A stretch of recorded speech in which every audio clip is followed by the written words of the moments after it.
Bonjour à tous et bienvenue dans Point Trash, votre émission qui ose aborder les points qui fâchent.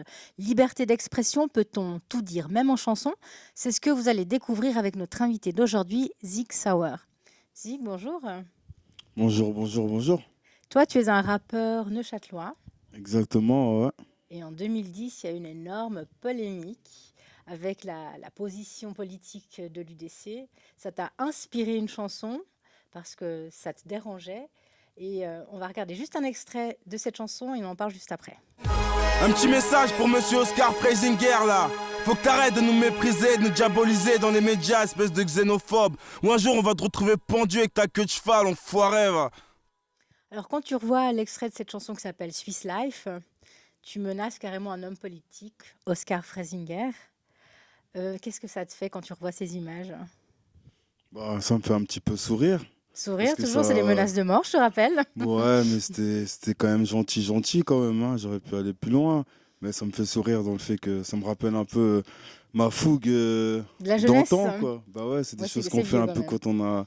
Bah, j'étais pas très très conscient à ce moment-là des répercussions que ça pouvait avoir. Parce qu'il y en a eu. Il y a eu assez rapidement de Kevin Granger, qui était à l'époque le président des jeunes de l'UDC, qui a fait un montage d'une affiche où c'est clairement dit Zig Sauer, bientôt criminel, bientôt expulsé.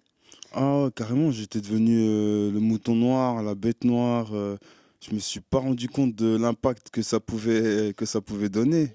C'était un petit peu, j'ai fait ça comme ça, un peu une bouteille à la mer. Et en fait, elle a trouvé quelqu'un qui l'a réceptionné en quelque C'est sorte, comme une quoi. grenade en fait. Oh ouais, c'est parti d'une bouteille à la mer, ça a fini en grenade, exactement, ou un pavé dans la mare, ou quelque chose comme ça, quoi. Tu as quand même eu de la chance parce que Oscar Freisinger n'a pas porté plainte, mais il aurait pu y avoir d'autres conséquences assez graves. Est-ce que tu en as conscience aussi?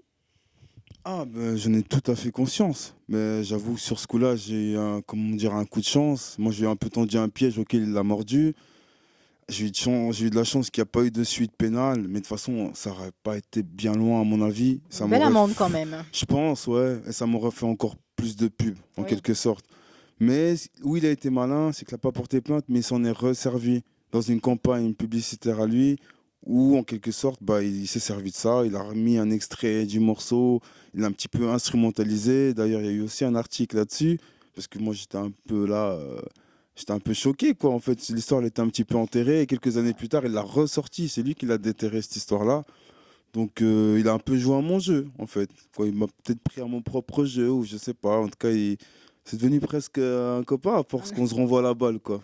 Un ping-pong. Ouais, voilà, exactement. Tant mieux. Et juste après ça, ben, tu as ressorti une autre chanson. C'était un petit peu comme une excuse, je dis ce que je pense. Est-ce que tu t'es senti mal par rapport à ça, en fin de compte? Bon, après, c'était pas juste après. J'ai quand même laissé un petit temps de réflexion parce qu'en fait, je savais pas comment réagir, en fait.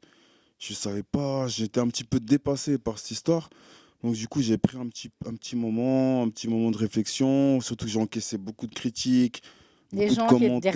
racistes, j'imagine, Ouais, beaucoup. on a un peu découvert une face cachée de la Suisse, mais que tout le monde sait qu'elle est là, mais en fait, les gens, ils se sont pas cachés, en fait, Bah, pour tes que... propos étaient quand même assez forts, je dois te rappeler, Ouais, ouais, mais après, c'est, malgré voilà, le tout. but d'un rappeur, des fois, bah, il faut choquer pour plaire un petit peu.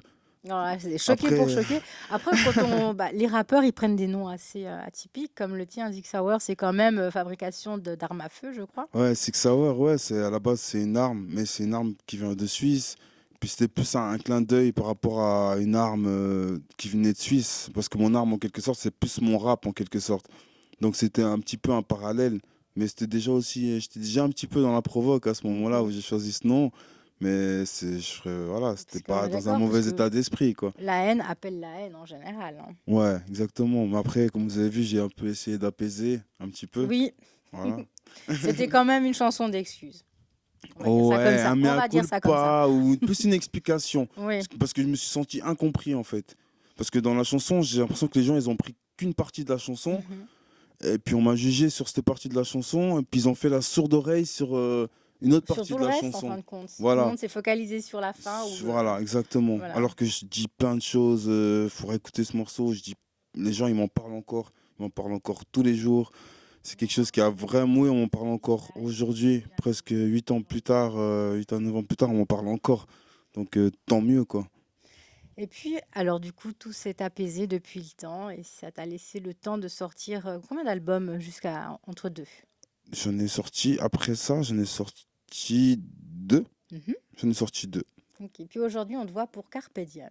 Ouais, exactement. Prends les choses comme elles viennent. Ça, c'est des Exactement. belles paroles, tiens, du coup. Bah ouais, c'est les paroles de quelqu'un qui s'est un petit peu assagi quand même. Tu sors d'où ton inspiration pour ce morceau-là?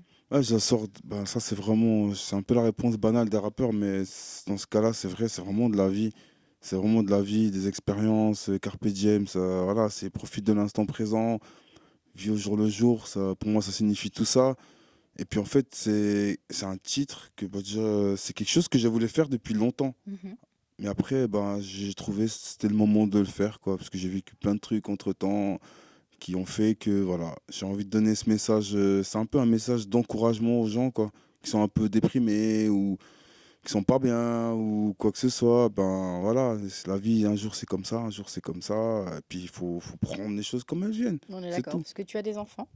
Ouais, j'en ai deux. Donc tu es quand même plus heureux à savoir qu'ils vont être heureux de voir leur père avec ce genre de chanson que de se dire tiens, mon père, va peut-être recevoir une date de renvoi avec sa musique.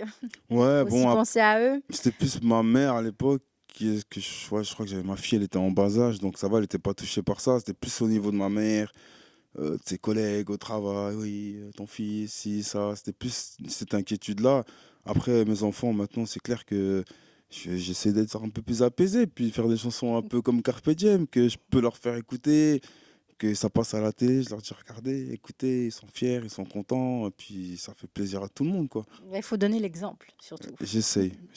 On regarde un extrait de Carpe Diem. Ouais. C'est parti. Yeah. Prends les choses comme elles viennent. Prends les choses comme elles viennent. Yeah. La réalité est dure, elle a souvent brisé mes rêves. L'avenir est loin d'être sûr, mais qu'est-ce qui me reste si je désespère? Avant de quitter cette terre, je brillais pour guider mes frères. J'en vois trop du côté obscur lorsqu'ils n'ont plus les idées claires. Parfois la vie est trop hard, tu passes vite du rêve au cauchemar. L'horizon est aride, mais de nos yeux s'échappent de grosses larmes. Le stress, la routine fatigue, dans nos têtes c'est la zizanie. Le corps et le cœur plein de cicatrices, je suis peut-être sado mais je kiffe ma vie. Prends les choses comme elles viennent, ce qui ne tue pas te rend plus fort. Rêve de toucher le ciel, fume pour décoller du sol. J'ai juste besoin de m'évader, je suis comme prisonnier de la routine. Je veux du sonner des palmiers, des billets en gros la 12 vies. Et concernant ton actualité, si on a envie de savoir où est-ce que tu te produis ou si on veut simplement écouter ta musique, est-ce que tu as une page Facebook? On peut trouver tes sons dessus? Ben, déjà, oui, j'ai une page Facebook, Six Hour MC, où c'est que ben, je retranscris un peu, je remets un peu tout ce qui se passe. Après, je suis beaucoup plus sur Instagram, sur Sigizzy, Six Hour MC. Sigizzy, ça s'appelle sur Instagram, c'est là où je suis le plus actif en ce moment, parce que c'est là où ça se passe. J'ai ma chaîne YouTube, Six Hour aussi, ou MC Six Hour plutôt. Et puis voilà, c'est là Il y où a on tous peut me les titres de retrouver. ton album. Ouais, il y a Donc il y a tout 8 l'album. titres au total. J'ai mis tout l'album sur YouTube. Il est sur toutes les plateformes de téléchargement légales, sur Spotify, Deezer, iTunes Music, tout ça. Donc je conseille vivement d'aller écouter. Sans modération. Ouais, sans modération. Voilà. Et à côté du travail en tant qu'artiste, je sais que tu aimes aider les autres. Ouais. C'est le cas. Bon, on a monté notre structure hein, sur Neuchâtel. Ça s'appelle JJR7 Studio. Où c'est que ben, vraiment on invite un peu tous les jeunes de la région, même d'ailleurs, qui ont du potentiel, du talent. Puis c'est ce que je fais, c'est un peu aider à promouvoir ces jeunes, quoi. Les jeunes du coin, vu que je commence un peu à prendre de l'âge. Et en tant que bon rappeur, ben, je m'occupe un peu de la génération qui suit, quoi. Donc c'est ça que je fais en ce moment. J'essaie de trouver des nouveaux talents, d'aider la jeunesse de chez moi. Et c'est un peu que ça se perpétue, quoi, en quelque Parce sorte. que de nos jours, tomber dans la galère, ça va assez vite. Ouais, Donc exactement. au moins une occupation. Exactement. Puis le rap, ça permet des fois de pas faire des conneries, quoi. De se focaliser simplement. sur quelque chose de bien. Donc j'y gère cette studio. Voilà, c'est là que ça se passe pour tous les jeunes. S'ils veulent, on est ouvert.